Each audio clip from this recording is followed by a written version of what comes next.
Okay, hopefully we're live. All right, hello everyone. Good morning, Robin Phillips, and we're here doing our weekly accountability. We've gone ahead and live streamed this for the benefit of anyone who needs to go back and listen to it, as well as those who have questions about lead generation, just starting out in real estate. Sherry, today, this class has been all over the map. So a lot of people could not show up today because we did change the time at the last minute. However, very thankful Sherry's here. She gets a one-on-one, which is awesome. Today, we're just starting out reviewing our homework, which is choosing our types of lead generation. So where Sherry and I were before I went ahead and went live was Sherry has a very, very large sphere. She is not only doing real estate, she is also doing coaching. So her goal is to continue to contact her sphere. And then the question is, how do you do that? How do you keep them knowing that you're in real estate? So you had talked originally about sending out letters. Have you hit everybody? No, not yet. I've hit about, I'll say 30% of the sphere that I had captured. Did you complete the list of people that you were going? Okay. Yes. Yes. Okay. And is that in KV? Is that in KV Core? Mm-hmm, mm-hmm. Okay. Yeah. All right. Well, that's the first step. When you are sending letters out, are you recording that in KV Core that you've sent that letter out, so you know who you've sent? Okay. Yeah. You're doing everything right, girl. Okay. So right now you've got letters. So on that, I'm just going to share my screen. So on that Excel spreadsheet, one of these things in the real estate section should be like SOI letters or whatever you want to call it. So what is the goal? Are you going to do 2 a day, 1 a day? You're going to take 1 day a week and you're going to do 5 or? Yeah, I did 1 day a week, and I did the first round was 15. Okay. So once I get them, because I created the letter and then I handwrite a note to it. So the letter explains kind of my move to real estate. Oh, that's right. Yeah. Okay. I forgot about that. Okay. Yeah. So for those people who are watching, talk to them about what you did, because you had obviously had a previous career. So people knew you in that career and not in real estate. So right. Yeah. And there's a little bit of conflict for me internally, right? So that's a little bit why I haven't been as engaged in creating social content posts and other things, because the career I had prior to joining real estate was a mix of sales leadership and corporate companies, and then my own leadership coaching business. So I had that for about a decade. Well, when I shifted to real estate, the initial idea was to go full-time into that. And then some coaching opportunities were created. And so that started to take the lead. And I didn't want the coaching clients to think I wasn't in coaching, that I was distracted with real estate. I also knew real estate clients are going to work with someone who's dedicated to real estate. And not someone who's kind of half in and half out, right? So that created quite a conflict for me over the last, honestly, 2 months or so. Okay. So I've been working on that to allow it to kind of organically move. And with that, it's how I want to continue to have a conversation with people that I'm in real estate, because I enjoy it. I want to continue it. I want to be a part of it, and then create agent attraction going forward as I get to know more real estate agents out there. They're not in my world typically. I know maybe 1 or 2 just by chance, but I haven't been surrounded by them for a long time, like most agents have. So I'm a little, I think, a little behind on that as a ramp idea. So the idea is that as I have conversations now, I'm more comfortable with talking about both businesses instead of kind of hiding one, So that was an internal conflict I was having. So that's getting better. So I'm really telling people, yes, I'm in real estate for family and friends. That's my primary focus right now. And as a result, different friends are saying, hey, can you help me with this? And it's not a lot, it's not high volume, but it's at least 1 or 2 popping up. which Yeah. works for me as I learn the transaction process and the system. And then I have my coaching business growing also, just I'll say by chance, but it's really for years of, actively cultivating it. Yeah. And so I know what needs to happen to cultivate the real estate. It's now just splitting my one person time between the two businesses. And that's kind of where I am. Okay. And I think that there are a lot of new agents that are transitioning from careers into real estate because you're going from, now you are slightly different because both of these, none of what you're doing is W-2. However, there are a lot of people that are in a W-2 job and they want to transition to real estate, but they can't because they need to pay the bills. So I think this will resonate with a lot of people. And I think part of a little bit of your challenge that maybe other people won't have is that you don't have a set work schedule that you can say, okay, I'm going to do real estate this day and I'm going to, you know what I mean? Because things pop up that you need to take care of. So to that end, I think it's going to be important for us to come up with how can you consistently reach out to your sphere? What are the activities that you're going to do?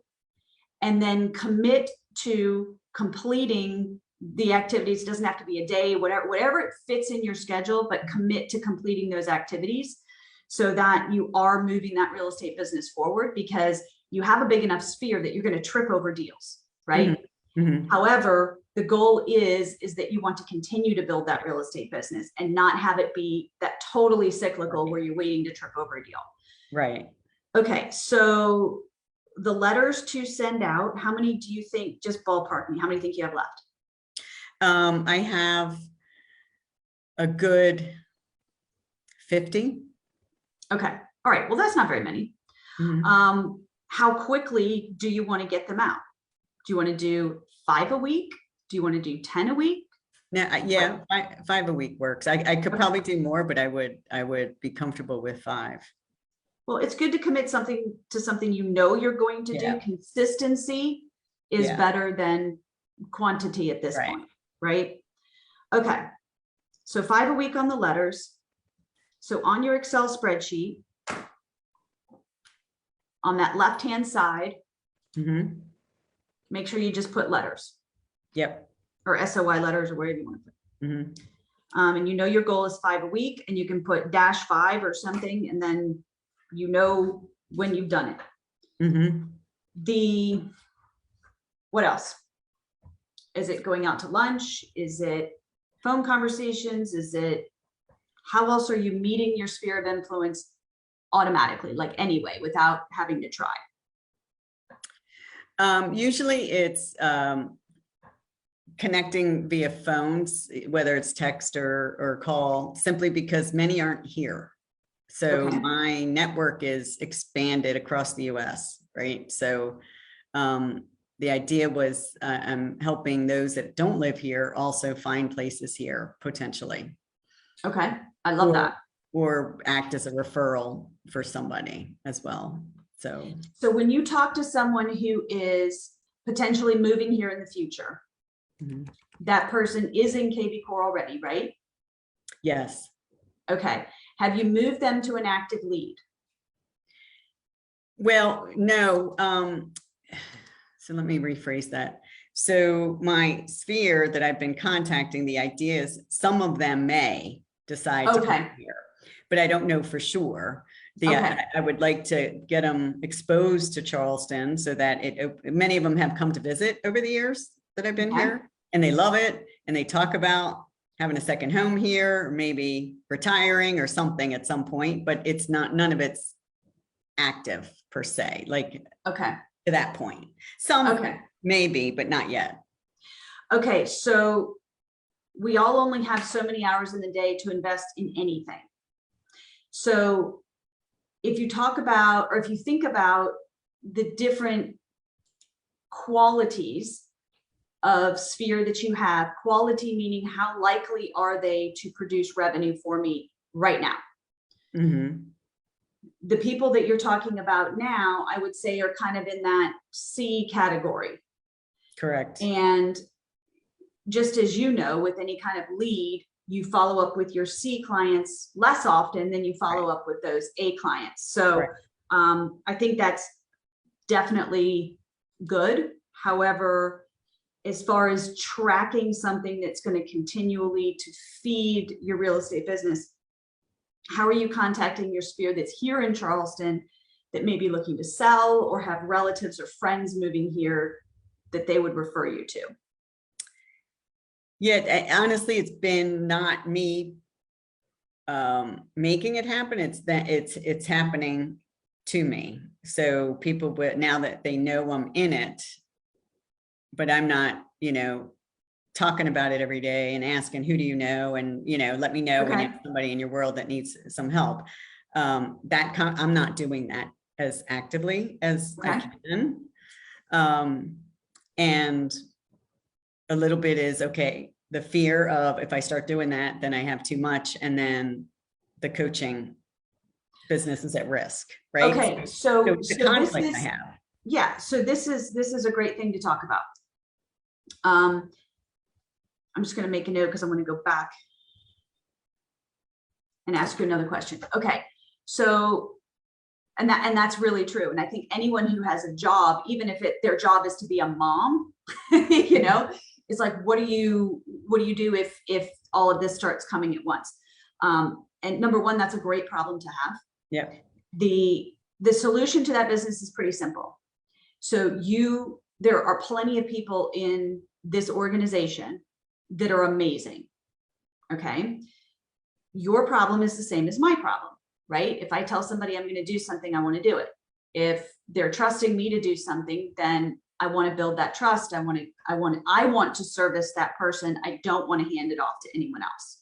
Okay. So you can kind of combine a couple of things. So if you truly cannot service this client, like at all, okay, you have your mentor, which is me, who can step in for a short period of time, right? So you say, okay, and then that business is handed back to you. So you haven't lost that business, okay, but you have also serviced them in the best possible way, okay? If it's somebody that maybe you don't know very well and they're a coaching client's son or whatever, and you feel like, okay, I can refer that out, you can make 25, 30% referral fee by referring this person out to somebody who's going to take amazing care of that. Now, that's still going to require you to call them every now and then. Hey, how's it going? Is that person doing a good job? But whatever. The other option is to start leveraging yourself already. So there are showing assistants available. If you go on Workplace and you go into the South Carolina group, you can go and you can meet with this person and say, hey, what are you looking for? Blah, blah, blah. You can set up real estate searches, blah, blah. You can do everything that you need to do to help them find a home at night by going online and looking for homes, by answering their questions and emails, blah, blah, blah. You can have showing assistants show them houses. You can write the contract. Okay. You can pay the showing assistant. You can get a closing coordinator so that once that's under contract, it's handed off to a professional. And all you're doing is following up with the client, which frees you up so that you've got now two forms of income. Yeah. And it's costing you less time. There are a lot of agents who feel like they have to be involved in every step of the transaction for two reasons. One, they need to learn all of that. You don't, yes, you should, but you'll learn it by osmosis with the closing coordinator. And number two, that their value is in being there 24/7 to pick up the phone. You know better than that because you've been in business for long enough. You understand that leverage. So I think you could easily do both of those things. And you may even take a few moments whenever you have free time to go into Workplace and say, hey, I need a Somerville showing assistant. I need a Johns Island showing assistant. You know what I mean? So that you then have that person that is going to pop out anyway, because literally it's around the corner for them.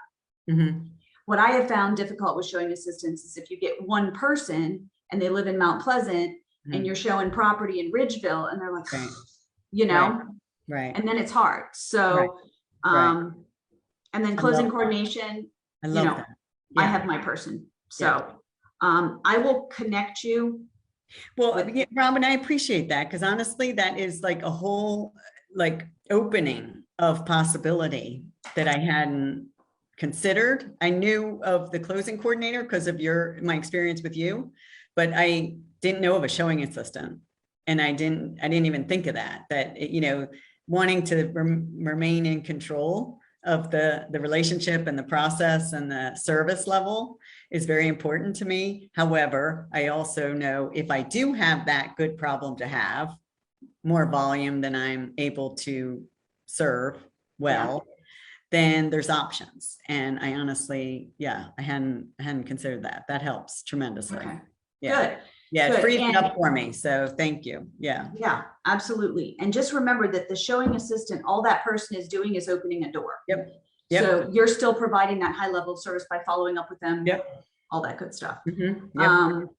And if it's a listing, right, then it's hopefully not going to be that much time. Right. Right. And there are listing coordination services as well, where they can book the photos, book the, you know what I mean? Where it's literally like you come and say, hey, I have a listing. Right. Go figure out how to do all of that. Yeah. And then let me know. And they even load it into the MLS for you and load the photos in for you. And of course, I always tweak it all, but that admin piece can be farmed out. The beauty of that is it's on demand. You're doing it when you have the listing, not I have to hire an admin to do that. Right. Right. I love that. I love that. Yeah, okay, perfect. So knowing that you can leverage, when that leverage is in place and you feel comfortable that you have somebody to farm out to, how do you think what do you do already to get business? Who are these people that are calling you right now? How do you know them? And how are they knowing that you're in real estate? Well, it's from that initial conversation, and anyone that I do know in my world, I talk to about the real estate and the coaching. They know me more in the coaching world and the, sales leadership world. Okay. So the real estate's new. I mean, it's just since April. So actually May, right? So it's a matter of getting more comfortable with not shrinking back on the real estate piece. And because I've studied enough, I've done all the trainings, I've really studied it. I know the contracts, I know the process. So I feel that's not the problem. It's more, am I missing something? Because I just don't have enough volume experience yet. And so I know you'll help me with that as I get into these deals and that, are cropping up, but I do want to do it well. And I do love the choice I made to get into this business because I'm fascinated by it and I love it. So, I think that the conversations I'm having are just kind of casual and off to the side instead of intentional. And so I love that. Yeah. So I think I can step that up a bit and get some clear conversations around this topic so that it doesn't feel awkward when instead of it like trying to downplay it, because I'm talking to people that I've worked with in coaching, instead of downplaying the real estate, really embrace it and bring it in fully. Yep. And I love that. And talk about just what you shared that, well, it's not just me in this process. There's transaction coordinators, there's, admin support that I can get, that I have on the team that I'm a part of, I'm able to leverage. That language is really powerful for me to use. So that's helpful. So having intentional conversations is one that I can step that up and do that different. I do want to create videos of the area and the life that I'm a part of, both for the coaching business as well as the real estate. And I know I'm going to create them in a way that they can be used on in both sites instead of needing to do separate, because I just won't do it if I have to do two. But I can do one that can be used for both. So that's definitely my desired thing going forward. I'd like to do is social media videos, because I'm not a big Facebook poster. I'm a LinkedIn person. I'm more active on LinkedIn. Okay, so let's talk about two things. I think a lot of people who are super social, okay, you're a very social person. So a lot of people that are social have all of these social connections all day long. And just like you said, I'm going to reiterate this, it's about the intentional conversations. So I like to quantify things, because when you quantify things, you can learn from the numbers. You know that, right? So how many intentional conversations do you think you're having on a weekly basis? Or how many conversations that could become intentional? Related to real estate, not as many as I'm having related to coaching. Okay. So pretty much, very few. Okay. All right. And how do you think you could change that? That's something you would do naturally that would fit into your schedule anyway. Yeah. So it would be thinking about, as I interact with others, I have like the Chamber of Commerce, for example, I'm coaching them, and I don't talk about my real estate as I'm coaching them, because they hired me to coach them in leadership, not in real estate. Yet I've started to bring that conversation in with the leader of the team that hired me, that I also have this business, and I'd like to continue to meet people in that industry, which the chamber knows some people in that industry. So that's an intentional one that was very deliberate to start opening up. And that's more for maybe agent attraction too, going forward. So I feel the difference when it's a real intentional one, but it's pretty few and far between throughout the week, because I don't have a lot of social conversations throughout the week, to be honest. Okay. So the conference that I just went to for 3 days, the RISE conference, right? Every person that was there speaking had a business. They were all entrepreneurs, right? They were not there to sell their business, talk about their business. They were there to be a part of this conference. Okay. Every single one of them was on a Zoom call with the name of their business like this big. Okay. And every single one of them referred somehow in the conversation to their business. Okay. Even the leader of the conference, who promised she had nothing to sell, she's like, at the end of this, you're not going to go to a table where you buy my book. She said, however, during that thing, maybe 2 or 3 times at most over 3 days, she dropped that she also did paid coaching outside of this. Okay. So is there a way that is not an affront to the people that you're speaking to, that you can work real estate into the coaching conversation? Or wear something that has the fact, wear your real estate name tag or something. Is there any way to work that into the conversation? I do believe there could be. I just have to get more comfortable doing that. And I've started. Okay. It's just not as much activity there yet in having that conversation. Okay. I think that might be something that you write down so that you remember it to focus on it, because I also think if you're not having intentional real estate conversations with people, there has to be another way to speak to them, because there's only so many hours in the day, right? And I think it's the same with any real estate agent. It's hard to find that time to what we call, prospect. So what is there that you can do that will serve multiple streams of income? Or is it the video? Is it something on LinkedIn? Personally, I think it's the video. Do you have time to do the video? Well, I got to create that and create an easy way to do it, holding my camera and as I walk or whatever, I'm going to do here. I haven't gotten it set up yet, and but it's something that I want to create, both for my coaching business as well as the real estate. So it's on my agenda to create. I haven't yet put it in. Okay, so because I think video is a lot of people want to do video. So I think this is a very valuable conversation. And a lot of people don't know where to start. They don't know how to do it. They don't know what to say. They don't know what equipment to use. So if we kind of break this down into bite-sized chunks, okay?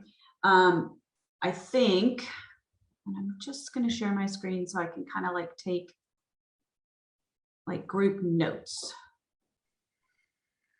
Let me move your face. Okay. All right, so if we look at video, so I think the first step with video, in my opinion, is to decide what you want to say. What is the purpose of your video?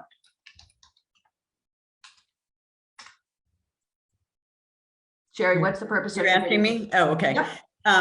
So the purpose is to expose people to the surroundings that I'm a part of, this place called Isle of Palms or Charleston, depending on where I am. I'd like to not, just have it be here, but this is where my primary is.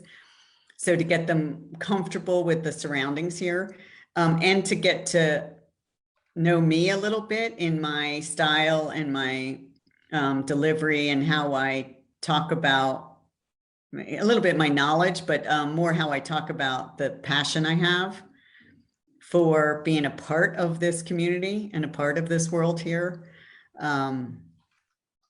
So it would be a consistent getting to know, be a part of my world, I guess, is the kind of bring them into my world so they get to know me, which builds the trust part with transparency and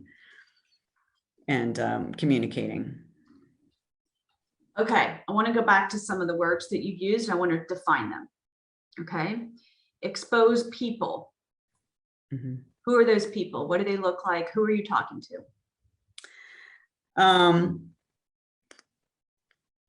That's a tough answer because I plan for it to be out into the public. So where are you going to post it? I have websites, and LinkedIn would be the two places I would post it. Okay, so LinkedIn is going to be more professional people. Mm-hmm. The websites, what type of people are looking at those websites? The website for the coaching is being created right now and rebranded. So that would be those looking for consulting and coaching work, which is again, probably more professionals, which is typically who I would relate to. Okay. Like that's my audience. Would it be fair to say that you're looking for growth-minded professional people? Yeah. Okay. Yeah, I like that. Yep. Not to say you're not going to sell to all different types of people. Right. And realistically, research has shown that people who niche down will sell to more people in total. Yeah. So people in real estate are very worried about niching down because they think that it's going to pigeonhole them and that they won't get enough business, but it's actually quite the opposite. So you're going to target growth-minded professional people.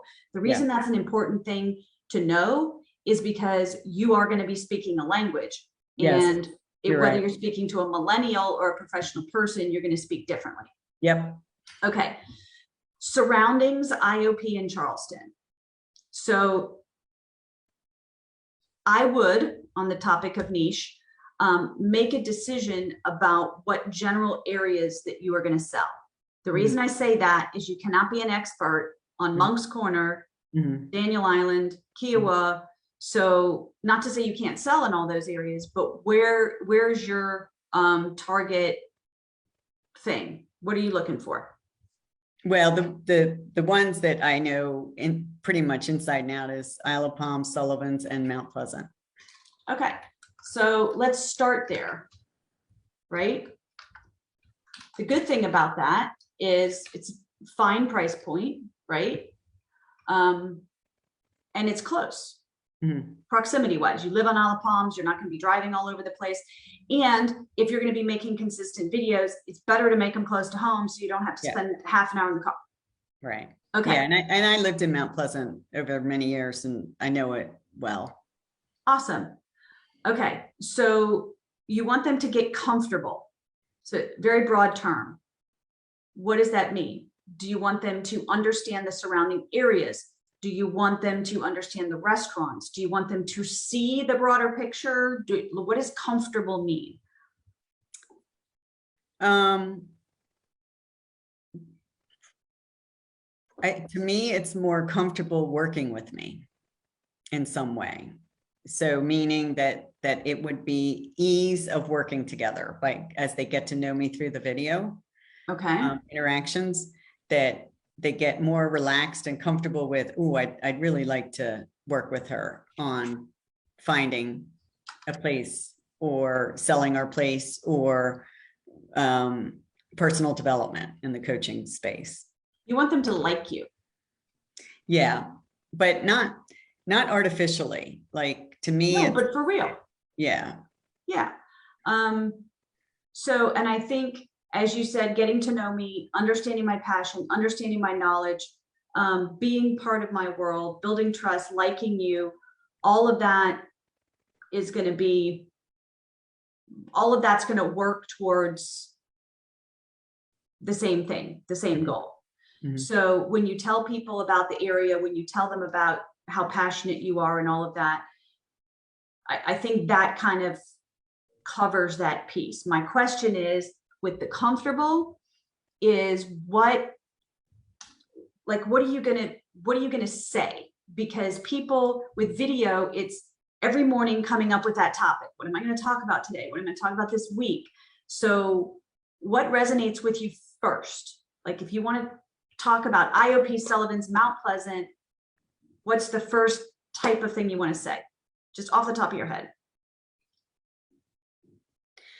Well, so I'm going back to the word comfortable. Maybe it's relatable instead of comfortable, to be relatable to what I'm sharing. So what comes off the top of my head for if I was going to create a video, it's really what, as I took a walk in the morning, what came up for me and what ideas came up that I'd like to share. Like what we're doing today, right? Like, this would be really useful to talk about with coaching clients and or any entrepreneur building a business. So is this going to be stream of consciousness? Like, you're walking down the street, you're talking about what's around you, you're talking about what comes to your mind, what you looked at, studied, that type of thing? Not necessarily, but it may be some days. Yeah, it could be. And it may move into that as I get more comfortable with it. But typically I will have something that came up that relates to communicating effectively. Like even just yesterday, there was an interaction with someone on text and you could tell how easily it was to misunderstand it. Right. Mm-hmm. Or just yesterday, I was with some friends doing yoga on the beach, and we were talking about the young nephew having relationship problems, young love at age, 22. And it reminded me. And so then I would get into something related to the coaching work I do, most likely, because that's what I know best and most. But I want to do real estate. I know you do. I get it. So if we're on the Isle of Palm Sullivans or Mount Pleasant and we're doing a video, what are we going to do a video of about real estate? Now, it doesn't mean you can't bring in a coaching piece, right? So when I had a personal trainer, right? He was also a nutritionist and a life coach.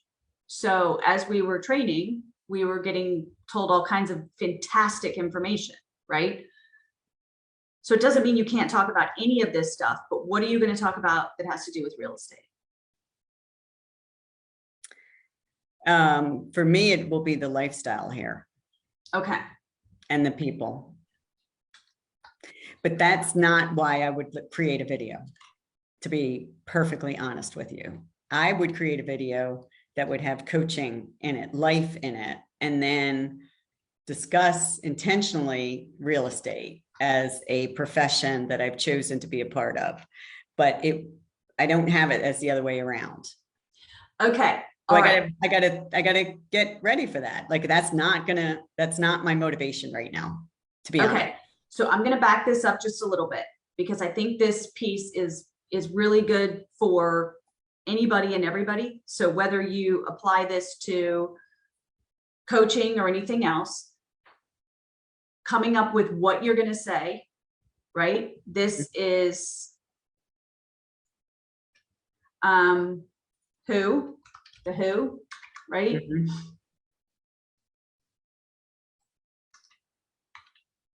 The what, and the what needs to be fleshed out. Okay. Mhm. The reason I say that is you can do stream of consciousness, right? I did a whole video series, real estate wise, stream of consciousness, and then stopped doing it. Consistency is super important. Okay. We're going to put this at the top. Consistency. Whatever I could spell, whatever you decide, how often you're going to decide to do this video, do it all the time, not often. Mhm. So choose something you 100% know you will do. If it's once a week, once a month, whatever. Beyond that, coming up with the what in advance is really important.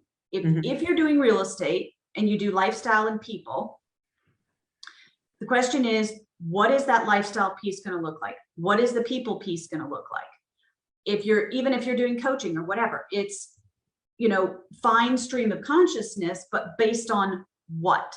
Mhm. So if it has to be something that happened the day before, then what if something didn't happen the day before?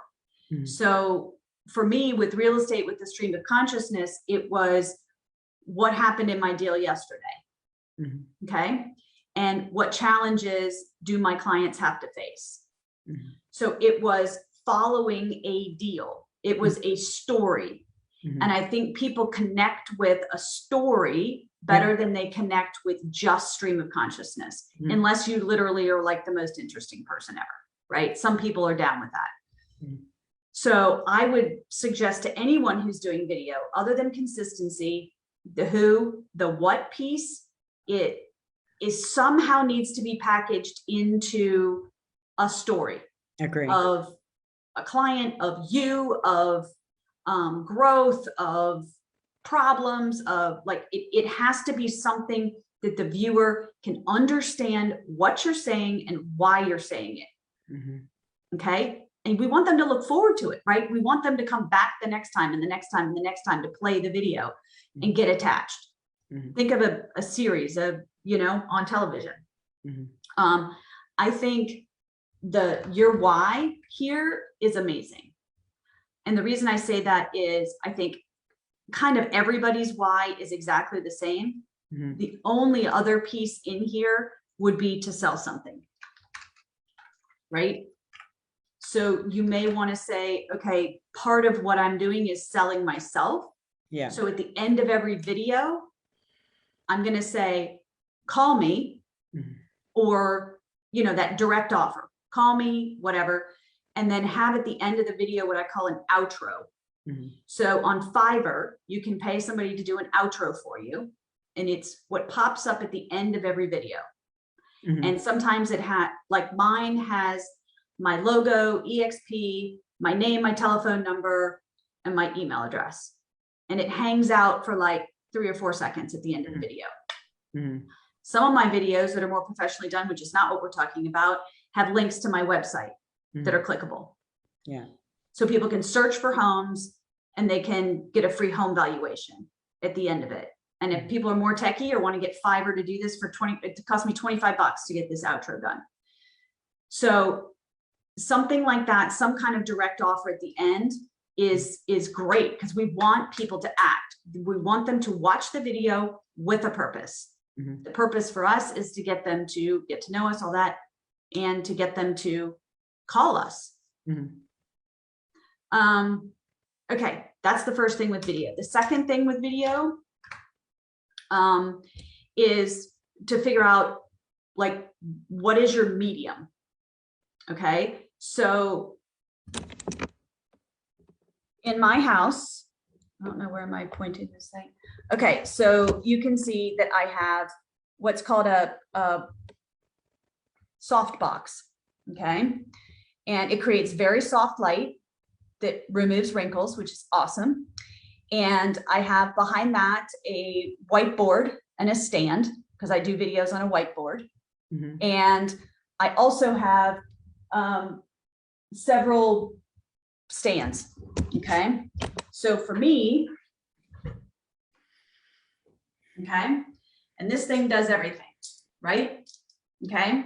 It holds my iPhone. It can flip upside down. I can carry it like a pole. I can do all kinds of things. And then I have a microphone that slides on here. If anybody is interested in any of this equipment, I have an entire list that's already out there. The other thing people use is that light ring, right?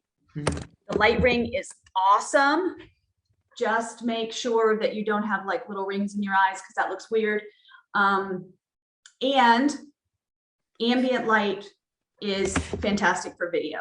What that means is you put a light on the floor behind you and you shine it on the wall behind you. And that way the light behind you doesn't make you look so weird. Okay. So a lot of people want to do Zoom videos with this weird background and all this other stuff. If anybody spends a lot of time on YouTube, like my son does, you will notice that people do not. People have live backgrounds, right? It is what it is. It's your library, it's your house, it's your whatever. Okay. And if you're doing it at home, make sure that you are only filling up 1/3 of the screen. So you never want to be in the center. You always want to be off center. Okay. And if there's something moving in the background, even better. Okay. A lot of people don't do video at home, right? What you're talking about is being out and about and, you know, kind of shooting live what's going on. Okay. The very best person I know at that is Jordan Peterson. No, not Jordan Peterson, Tom Scott. Okay. Tom Scott is on YouTube. You can look him up. He does informational videos. Okay. It's all informative, super interesting. Okay. I'll show you what he used.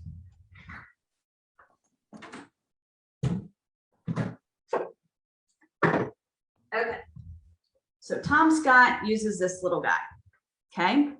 This is an extendable selfie stick. Okay. And it has a little remote control. Okay. Which Bluetooths to your phone. So you put your phone on this, right? You extend it out. You point it at yourself as you're walking, and you can start and stop the video with the remote control because the camera's too far away from you to push the button. Okay.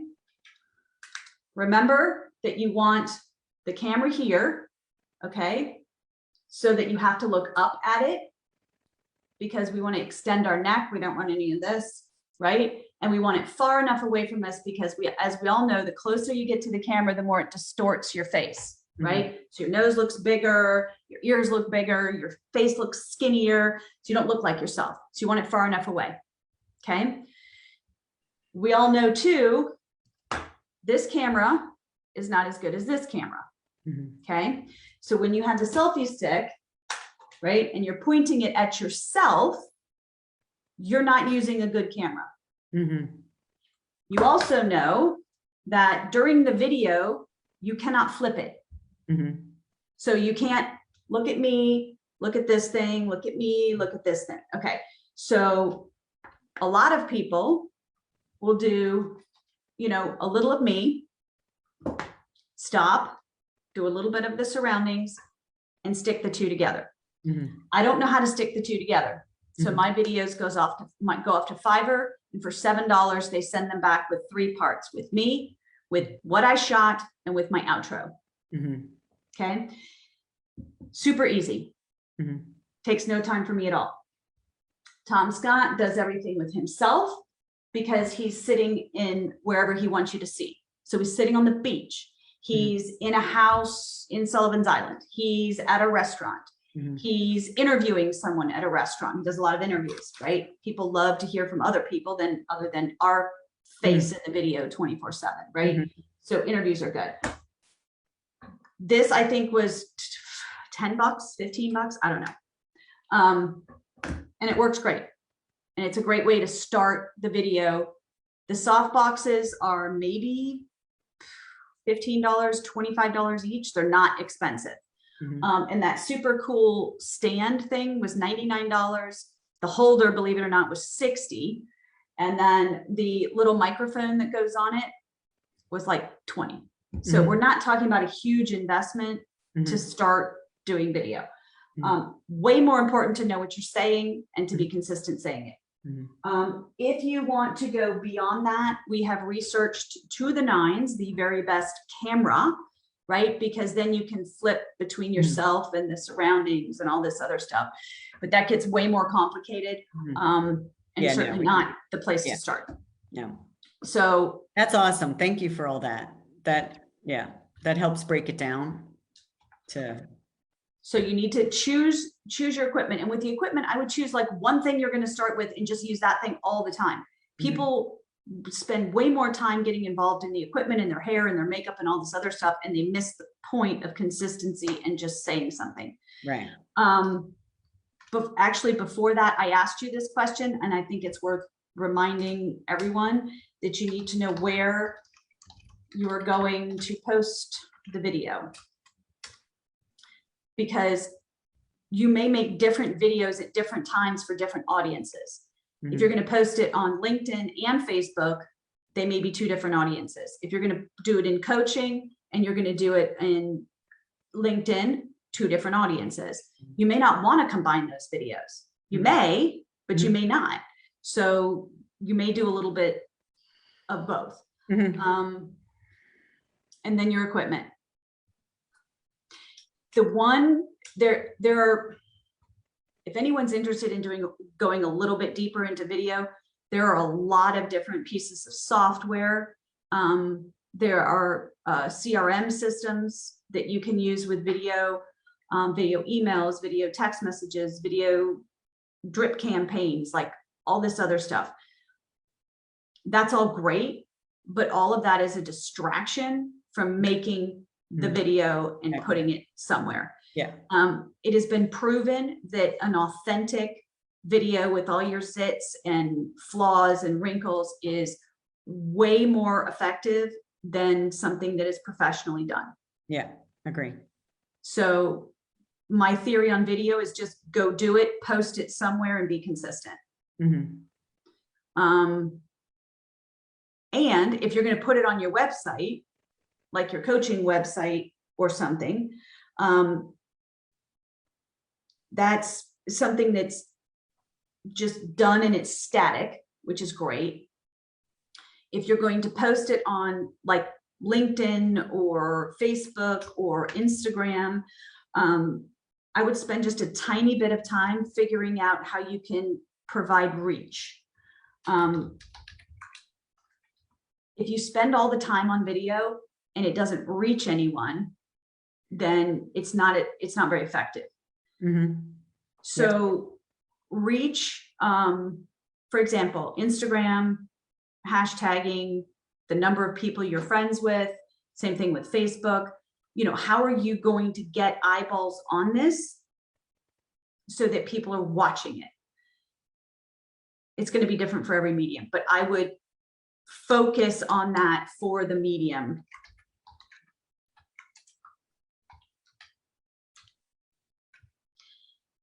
And the last thing I have to say about this before we wrap it up is just that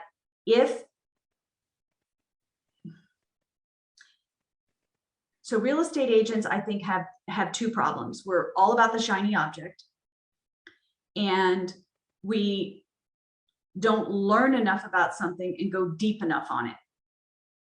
So if we talked about, for you, the letters, intentional conversations, and potentially video. So if you're going to do something like video, people need to actually learn some of this stuff. You have to get a skill. You have to have some knowledge. You and I have talked about, everybody's talked about, go deep, not wide.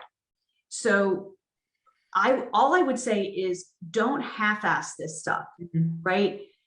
And when people aren't watching it right away, don't stop doing it. Right. And, you know, I mean, failure is inevitable. We're all going to suck at it when we first do it. So you've just got to do it and keep doing it, because quality is in the quantity. And keep putting yourself out there. And if something's not working and people aren't watching it, then you tweak it. You learn more. I mean, every piece of knowledge that we need is out there on Google. Mhm. There's nothing that somebody hasn't already figured out and put on Google. So we just need to get in there, dig deep, and figure it out. On one other note, EXP has a training mastermind on video. Okay. Good to know. So if it's something that anybody wants to dig into, you have people in EXP that are experts on it. Kyle Whistle is one of them, right? He's the #1 agent, I think, in the entire United States that uses video. And he did a training that's in brentgove.com on video. I'm sure you could probably reach out to him and ask him questions, but I know he is often part of this mastermind. So if that's important, I would really dig in and figure out how to do it well and how to reach people. Those are really the only two things you need to do. The only thing that I said, Dave Friedman, who's not with the EXP right now, was one of my mentors years ago. And the main thing that he would want to do is track everything. Like, how is it doing? How much money am I making off of this? Because time is just as expensive as money. So if there is a way in your video to track how it's converting into sales, do it.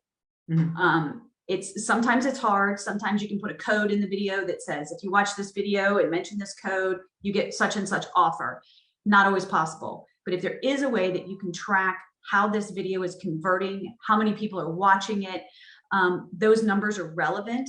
And I would say to anyone who's in real estate, knowing those numbers is huge. If you're getting more views on this type of video, make more of that type of video. If you're getting, more views at this time of day, do it more in that time of day. But you have to pay attention to what you're doing, pay attention to what's working so that you can continue to tweak and get better at what you're doing. Yep, agree. Okay, that's all I got on that. Okay, so to get back to the homework as far as types of lead generation, what are you going to write down and what are you going to do this week? This is your, and I'll say to everybody, every time you make your goals, they're your goals. No one's going to judge them. It's what you can accomplish. Tell me what you're going to do. So I'm going to contact 5 out of my sphere of influence this week, and intentionally create conversation that includes real estate as I talk to people this week. I don't know who I'm going to talk to and when that's going to be, but I will intentionally do that. And it may be just to talk to them about interest rates, or talk to them about the market, or a home that came up in their neighborhood. Like, you can have a real estate related conversation that's, my favorite one, honestly, was, hey, did you know that interest rates were this low? Do you need to refinance? I mean, a lot of people still have their houses at 5%, and they just don't pay attention to this stuff because it's not relevant in their world. So that may be an easy conversation. Just, hey, just want to call you, and I don't know, you may be able to think of something better, but it's that reason that you're calling or whatever that's sometimes hard. How do you turn it into a real estate conversation? Hey, ladies, I have something to add to that. Go, Bambi. If you know a few stats, such as how much inventory has increased in the last 6 weeks in our market, or how many homes are still going under contract for the last 6 weeks in our market compared to a year ago, just know, like, that plus the interest rates, and anybody that you just bump into in a social setting at the grocery store, as they know you're in real estate, they will ask you, you must be super busy. The market is so hot. Is it still hot? And then you can be the expert and just tell them a couple of nuggets, and they're going to start expecting that from you every time. And it's not like you have to call somebody up and tell them, although you can, but it becomes part of your your day. It just becomes part of your life. And I think you will, you especially, Sherry, I think that will be so easy for you. Just make sure you're prepared ahead of time. Like if you're going to book club and it's in a specific neighborhood, make sure you look up the stats for that neighborhood that you're Yeah, I going. love that. Yeah, I love that. Thank you, And Bambi. then you can also say, you know, would it be helpful for you to just get a market update once a month and put them on a saved search for their neighborhood for once a month to show what's going under contract, what's sold, etc. Yeah, I love it. Thank you. Welcome. Well, and Bambi makes an amazing point. Growing your database, which is what she's talking about, by getting people's email addresses and things like that to put them on a search is one of the easiest ways to get email addresses, right? It's the easiest way to say, hey, would you like to know what's going on in your neighborhood? And free. Totally free. And KV Core gives you 2 resources for that. One, you can put an alert in there for their neighborhood, but you can also put them on a market report for their neighborhood, which gives them graphs of how much the prices have gone up in their neighborhood and all this stuff. They're super pretty. And for anyone who hasn't done that yet, put yourself in KV Core as a contact and start sending yourself these things. Because if you're anything like me, I want to know what I'm sending people, so I'm not embarrassed or surprised. That's a good if they idea. make a comment. So do it for yourself. Mhm. And Bambi, that's amazing advice. Yeah, I thank you, absolutely love that. And just so I can put it up here on the screen, Charleston Real Estate Stats.com. Okay. For Charleston, and I know everybody who's watching this is not in Charleston, but hopefully you have one as well. CharlestonRealEstateStats.com. It's $100, 120 a year. I don't even know what it is. He puts together all these numbers for you and literally emails them to you every week. It takes 10 minutes to look at them and have something intelligent to say. That's Love Doug Holmes, isn't it? Yes, Yeah. Doug Holmes. You got it. So definitely do that. Bambi, did I answer your 2 questions in the chat? I don't know what provide reach means. Reach means you have to be able to reach people. So you have to find a way for people to find what you're putting out there. It's either hashtagging it, boosting it on Facebook. I don't know how to do it in LinkedIn. Do you, Sherry, know how to get people to see your post in LinkedIn if they're not directly connected with you, or even if they are? No, if they are, they'll see it. It'll pop up in their feed. But I don't know for those that aren't connected. I have friends who post quite a bit on LinkedIn. I can ask them. Yeah, and that may be something that we can add to a class, is to talk about reach and kind of bring in people who know stuff about stuff. I know that on Facebook, if you comment on someone's post, they will see your next 2 posts. Okay. Maybe 5. So a way to extend your reach on Facebook is to go comment on other people's posts that are the people that you want to see your posts. Right. Got you.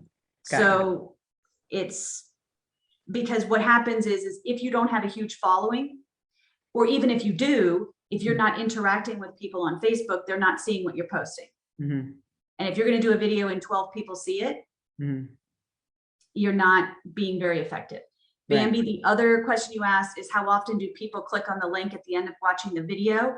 About 20% will click on the link, and about 50% of those 20%, so maybe 10%, will either search for a home or do a home valuation. And they're not always looking to buy or sell. So it's not like it's producing clients every 5 minutes, but at least they're jumping online and interacting with me, remembering me, watching the video. Great, thanks. And my videos are sent to my database.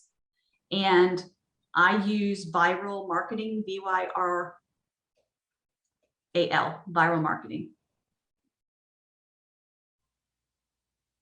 for the professional ones.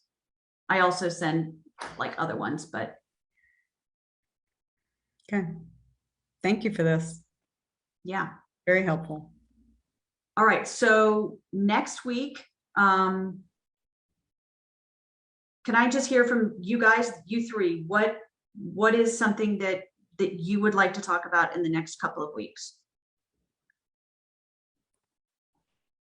that would help you move your business forward? I love what y'all have talked about today. I've got to get going with this video and with my database. So all good stuff that everybody said. Maybe I'm with Penelope on the database. Like, is there some more we can get? Like you just mentioned 2 things in KV Core. I Yep. knew the market search, but I didn't know the other one about the charts and graphs. And I've done some training of KV Core, so maybe that's on me, but I don't know if it's useful for people to I don't know. I'd like to do more KV Core because that's the one piece that I haven't gone deep enough on Me yet. either, y'all. KV Core, I need help with that. Yeah. Okay. All right. Well, we will talk about KV Core tomorrow or next week.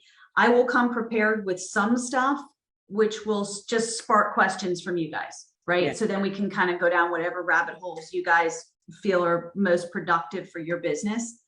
I would also like to do in the beginning some accountability. So I would like to have some kind of something in that sheet for you, and we're not going to share our sheets. Put something in that sheet of what you're going to do this week intentionally around getting new clients. And then what we're going to do is fill out this sheet each week that just says, how many hours did I prospect? What are the database entries that I've gotten? If you have new appointments, new listings, this is buyer or seller, and new contracts. And if you're doing agent attraction, that's on the other side. The reason we're doing this is not because anyone's going to compare anything. We're not going to talk about it. All we're going to do is talk about challenges, wins, and what we want to talk about. However, the part of the purpose of this call is that we want to have to every single week put some numbers up there, and there's got to be some pressure to put some numbers up there. Okay. Now, if you are not doing prospecting hours like you, Sherry, where you're kind of, you know, I'm going to be doing these things, then it's more for you in that column is just going to be, you know, did you get your letters out? Did you talk to however many people your goal was, whether it was at Starbucks or, you know, whatever. But I think it's important for us to feel some kind of pressure to perform each week so that we can share what we've done. And that's all I got. Thoughts from anybody? Robin, what did you say the name of that KV Core thing was that has the charts and graphs that we're going to put ourselves in? It is called Market Report. Market Report. Okay. And I think so.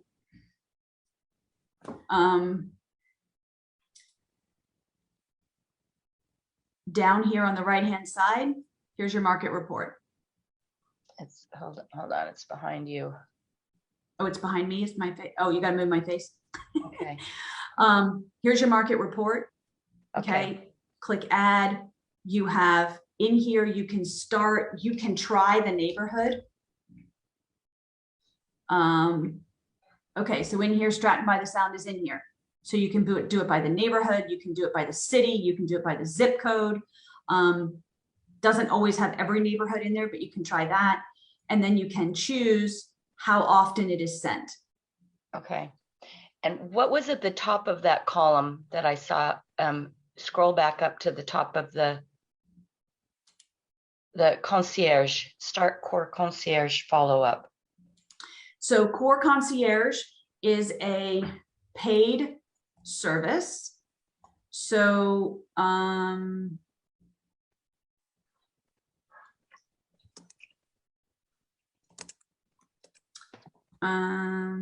gotta move your face now.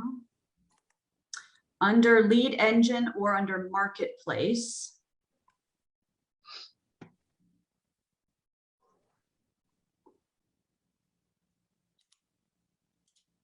And you can, like, here, these are your different types of lead generation, and we can go over this next week as well.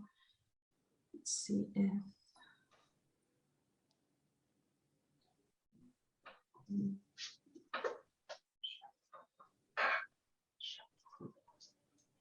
Here we go. There it Core is. concierge. Okay, so it's under marketplace. And it's real humans follow up with your leads. So literally the lead comes in, you click core concierge and it goes off to them and they warm it up for you. Nice. Okay. And we can start with some lead generation next week. If there's anything that you guys want to look at this week under marketplace where you want to learn more, or whatever, kind of jump into that. If there's anything you want to share, because I don't know everything about KV Core lead generation. So if there's anything that jumps out at you, let me know. We can talk about it. We can all share. But I think what would be most Robin, helpful, excuse me 1 minute. Do you get business from KV Core? Have you gotten some good stuff? oh my God, yeah. Like, oh yeah. Yeah, my average leads, and there's a report in here. So I pay about 8 cents a lead for my incoming leads, and KV Core produces at least 1 buyer a month for me. Jeez. Fantastic. I've gotten some, and I haven't even tried, just from using the system a little bit, that are free ones. There are lots of free ways in here to do I'm leads, just but not comfortable with the system. I've tried to learn it through video, and I've never had any hands-on, and I just am not good like that. So hopefully. Well, and I think it's important, and we can do some one-on-one so we can kind of understand how to use this. I think it's going to be important first to understand the stuff that's in there, what to do with it. But I also think it's going to be important to discern like what type of lead generation you want to do. So you're not going to do Facebook ads if you don't want to call people. So we have to talk about some of that, because you don't want to just dump money at leads and expect them to convert without putting the effort into them. And we have scripts for all of this. Like I have scripts if you want to call online leads, the scripts are there, but don't spend $100 a month if you're not going to call them. And there are other ways to lead generate other than just, calling Facebook leads. So, okay. All right. So we'll do KV Core next week. Thank y'all. That you guys have some type of lead generation in that Excel spreadsheet. And then if this even matters to you guys, but I love it.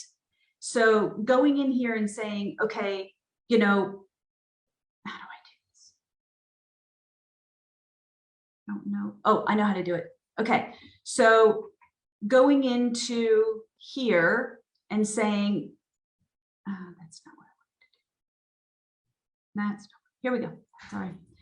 And going under here and looking at your year-to-date numbers, because everything's in there, to me is like super exciting. Every single week, I'm like, okay, what do I have under contract? What's coming up? What's going on in my business? What is my hot list? So, I really use these sheets to say, okay, where is my business going? And do I have a pipeline? And for me, it's everything. It keeps me motivated. It's just, this is what's coming up. So, I would just encourage you to use this. Maybe, just update it once a week, which is all I do. I don't update it every day, but it helps keep me motivated. So hopefully put some types of lead sources in there, and then do something all week, and then motivate yourself by the end of the week looking at your pipeline and your year-to-date results.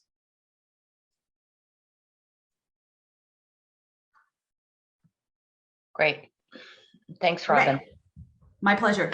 And I just want to say out loud, because Bambi had some issues with her Excel spreadsheet, if there's anything not working on your Excel spreadsheet, please email it to me and say, this is what I need fixed, and I can fix it. I don't want you not to use your Excel spreadsheets because for some reason they're not working properly for whatever reason. Okay. I didn't know how to email it to you, which is why I didn't. So this is not a live document. It's not a Google sheet. It's just Excel. So you can just attach it to an email, whereas you can't do it like a Google sheet. You can't attach it.